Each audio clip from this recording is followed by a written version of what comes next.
house. Right. You see, then we couldn't figure it out because the house Negro is comfortable being us with massa, Right. right? But he ain't comfortable with we out in the field. Right. You see, so it got to be something else. When we understood that the sweetheart swindle was in play, then we understood who the frauds was, because they used that sweetheart swindle to give the control of the land over to the system that supported the family that they worked for over in Europe. Right. How do we know it was over in Europe? Because all of the money went to Europe. Right. It didn't stay here. America haven't done significant infrastructural improvement in years. Go ahead, talk about it, Rod. This is because the money was never intended to keep up the upkeep over here. It's like, what's the little crazy boy from That's So Raven? Oh, you talking about Orlando Brown. Yep. He said something that a lot of people went over their head. Why America don't look like Dubai? It used to. Yeah, that's who I heard it. That's who I heard it from, right? He said, why it don't look like Hong Kong? It used to. Right? He was pointing out cities that's advanced architecturally. Right. The use of beautification of the environment and the structural architecture designs that used to be here. Right. When they describe it, remember, Tartaria means west of Rome. In the easternmost point of Rome on America is D.C., which was originally Rome. Right? Because it was the first place that the church stuck their flag with the good ship Plymouth. Go ahead. Right? So once they declared that Rome, everything west of Rome was destroyed. Mud floods, by blowing dams, right, and using the underground aqueduct system that they was controlling out of Philly at one point, but now it's controlled by underground networks. You can flood anywhere if you don't use it, if you just open it wide up. We knew not to do that. Right. In order to provide water to parts of the land that hasn't seen moisture in a long time to prevent desert conditions. Even where the desert is, the only reason why it's the desert is because of nuclear fallout. Right. They test nuclear weapons. Over here, Africa, yeah. the Middle East, the newest part of the earth, the Middle East, the East in the middle. How the hell you get that? Yeah. Anyway, the deserts of the world are not normal. Earth was once almost totally tropical in temperature from pole to pole. Yeah. Only reason why it have seasonal temperatures now is because of the change in the orbit. Right. And the change in the size of the Earth after they blew a big chunk of it off, creating the asteroid belt. That's right. Right. So now everything comes full circle. Like we going back to an alignment in the original birth clock of the Earth. Right. Every time we get here, it's time for the rebirth of a new cycle. In India, they call it the yugas. Right? It's the ages. Every eon, age, is changed. In the last 6,000 years, nobody was allowed to come in mythic form.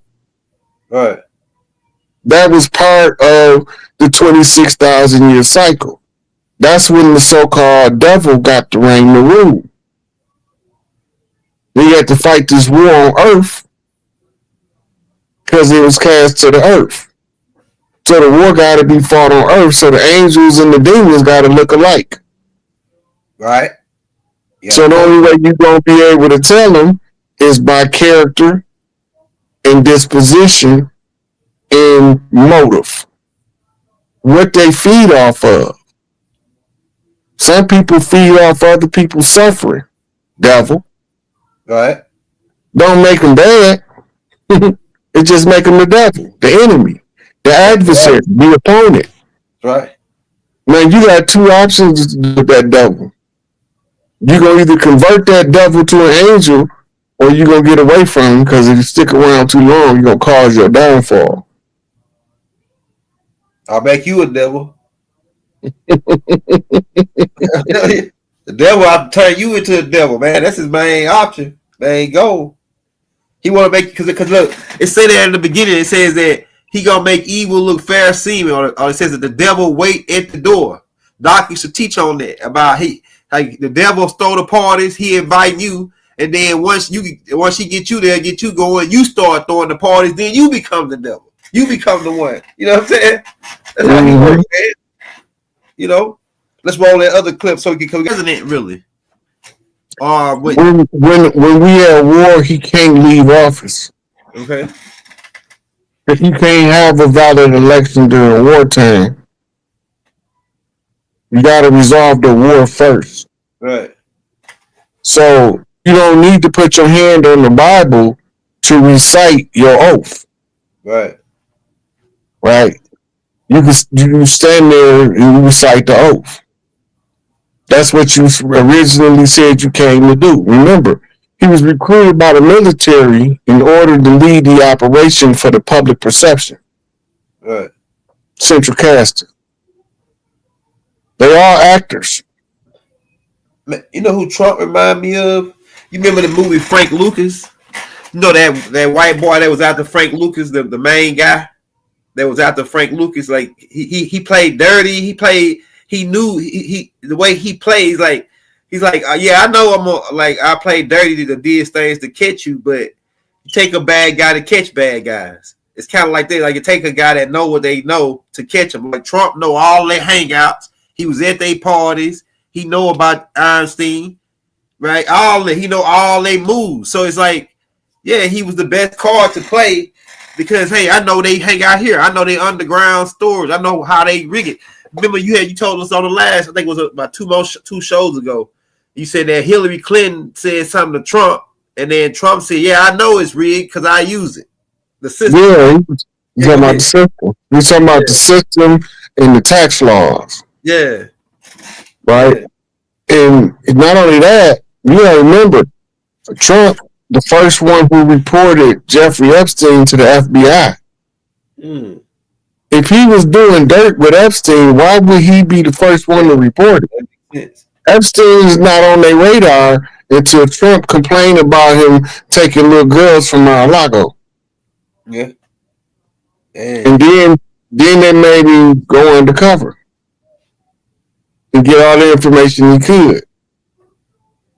There's a whole lot to that, to the layout of that Trump story with Epstein, and the modeling agencies and all of that stuff. Because remember, Trump used to own the Miss America pageant. And that's where his old lady connected with it. She was one of them supermodel chicks. That's why you see Epstein and all of those pictures with Trump.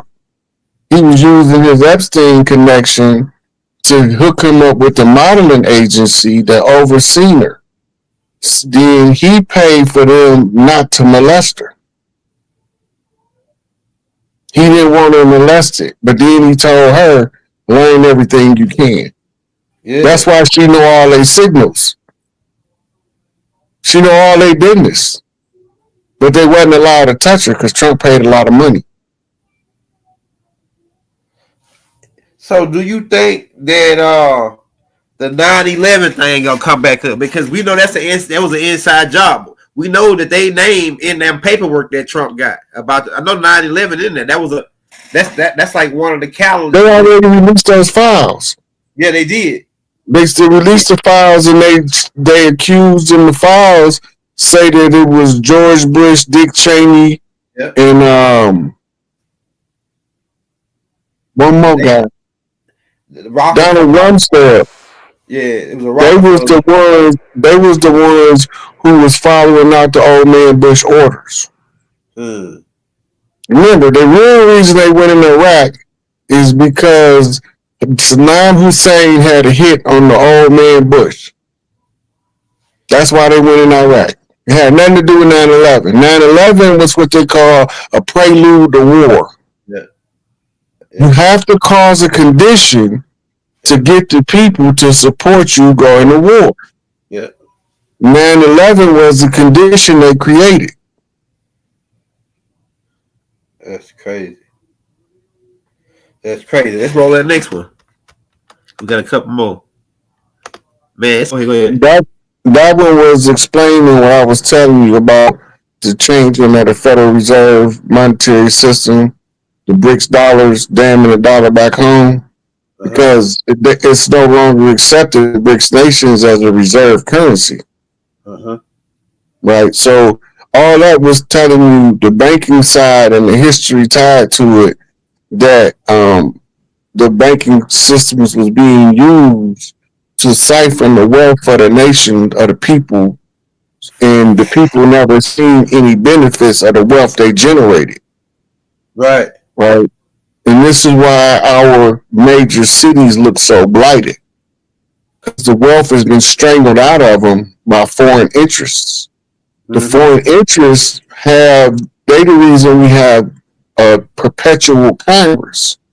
If you remember, in early constitutional law, Congress only met for a couple of weeks out the year. Right. Now they meet every damn day. You have to make them take holidays in order to get them from up there, and they all are lobbyists and special interests, and they all are influenced by their donors. Their largest donors are the ones that can control them the easiest, because it's the financial backing. You got to remember, after every time you go through a campaign, whatever money left, you get to keep. Right. So every so many years they run for office, and then people give them these massive donations that they don't need because ain't nobody running against them of any value. But that money we end up being their personal wealth. That's crazy, man. Politics in America, baby. Hey, when you know how the game plays, you can explain it to the rest. This right here system getting ready to burn, baby, burn. Yeah. So you went down and started off that Elon Musk turned on Donald Trump, but it was a sting. Yeah. Okay. If you go back to when it happened, Brother Rich asked me, he said, what you think that is going on with Trump and Elon? I said, I don't know, but to me it looked like they playing good cop, bad cop, trying to squeeze somebody in the middle. Right? So then this come out and it's explaining what they was doing. They was playing good cop, bad cop, trying to squeeze somebody in the middle. And they sent a message by blowing up that Cybertruck in front of the Trump Hotel, whoever they was after. Yeah, because all that was when they was trying to activate those sleeper cells. And then that one sleeper cell woke up and rolled through New Orleans instead of going to get that little girl. Yeah. Yeah. Allie. That's who they was putting the hit on. And all of a sudden, yeah, like all of a sudden she pop out. Like she had been like right when all this happening, she come out. Diddy get arrested. Do you think Diddy is like a fall guy? I think Diddy was involved in some of this in some form or fashion, and he know a lot about it. Do you think they got Diddy out the streets because he could tell on? Because he could tell on some guys like Epstein and all of them? Because he was in New York with Epstein and all of them. You know Diddy know about Epstein, man. You know? Look, only thing I gotta say about Diddy, if Clive don't go down with Diddy, Diddy wasted his time. Right. Yeah, you got a point there. Number one guy. Diddy was to all of them. Clive Davis, Larry Cohen, L.A. Reid. Yeah, L.A. Reid, Russell Simmons, even the ones out west, the ones that was associated with Tupac. Yeah. Jones, Quincy Jones, all of them. Well, Quincy was a non-consequence or a non-factor in what Puffy was doing. But he was still a gatekeeper. Man, you heard that story about about Michael Jackson putting some hands on Tupac over Quincy Jones' daughter? They say that that Michael Jackson was at a party, right? So they can say that Michael Jackson's at a party. He got Tupac is dating one of the daughters, right? The daughter he dated. Yeah, she's sitting on Michael Jackson's lap, right, at the party outside. Tupac come out there. He like, what the hell going on? He grabbed her up off of Michael Jackson, and he said, "Bitch, come on, get in the car, right?" And Mike said, "Hold on, you can't talk to her like that, right? You know how Mike talk." He said, "Man, Mike, mind your business." And then they went back and forth. They say Tupac swung on him. Man, they say Mike got hands, bro. That's Joe Jackson's son. It's Joe Jackson's son, man. They say Mike ducked him, caught him with two. Then Tupac tried to grab him. They say Mike spin kicked him. They fell on the ground, started wrestling, then they broke him up. But everybody's saying Mike won. Mike won the fight. Listen, you got to remember, one of the reasons Joe Jackson made them start practicing music was to keep the oldest boys away from the BDs. Disciples was chasing people, forcing them to be members, and at the particular time, there was a Jackie and Jermaine, they wanted them to join. I think they give an overview of it in the Jackson movie. And Joe was like, y'all gonna go join nothing, y'all gonna join this damn band. Right? And he formed a band to keep his boys out the street. And then Mike came in as a little boy singer. He just started singing one day, and they let him join in, and the next thing you know, you got the Jackson 5. But that's what that was all about. Now, that being said, Jackie got hands, Jermaine got hands. What do big brothers do to little brothers? Beat them up until they make them tough. Come on now. We know the culture. So he even show you that they used to have conflicts with the brothers. They used to be fighting each other. That's what brothers do. Big brothers make little brothers tough. That being said, Mike traveling all around and them little girls jumping on you. He had a few scraps. We just probably never heard about it. Some little jealous hearted little boy with a broken heart wanted to knock his teeth out. I can guarantee you that. You know, you gotta remember, he was an adolescent all the way to then he was a teenager. He was famous the whole time.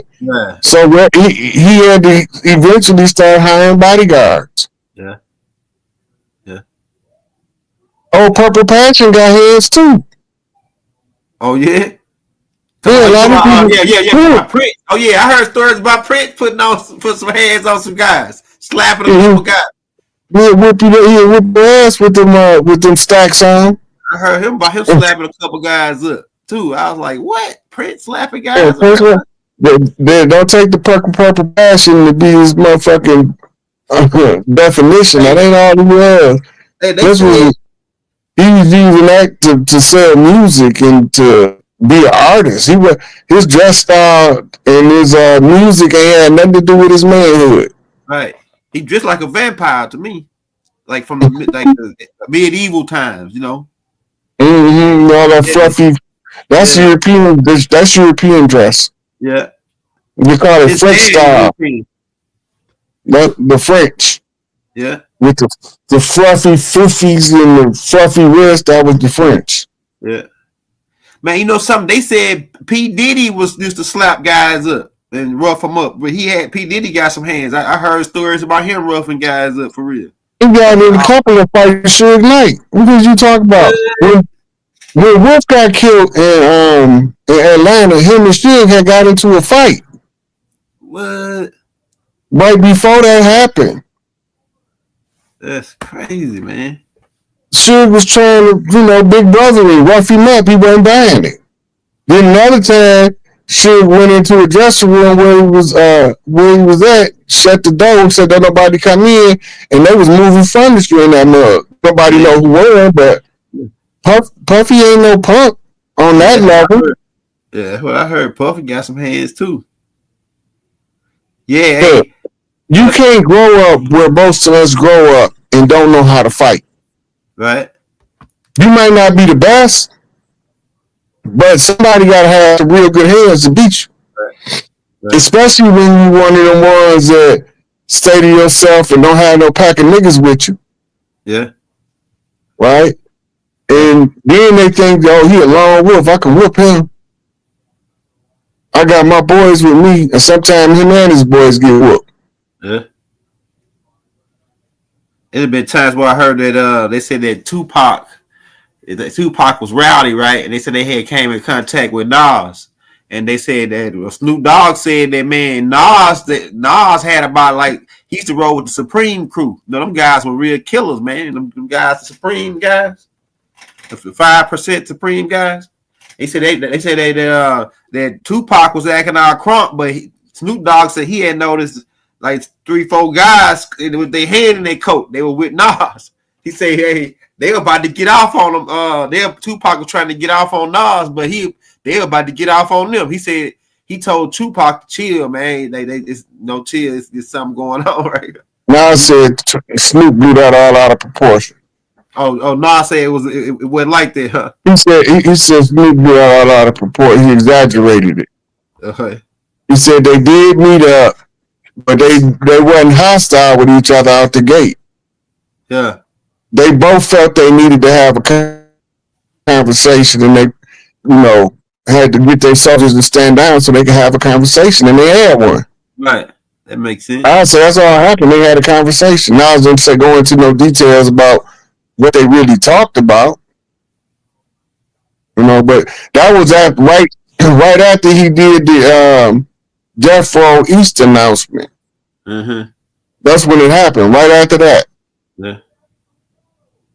And then he told Nas, my bad, dog. I'm dissed you in some tracks, man. Before we had this conversation, he said, when I get back, I'm gonna clean that stuff up. Next thing you know, he was in Vegas. Yeah. He didn't get to clean it up. You gotta remember, Nas was invited to be on that One Nation album too. Yeah. Yeah.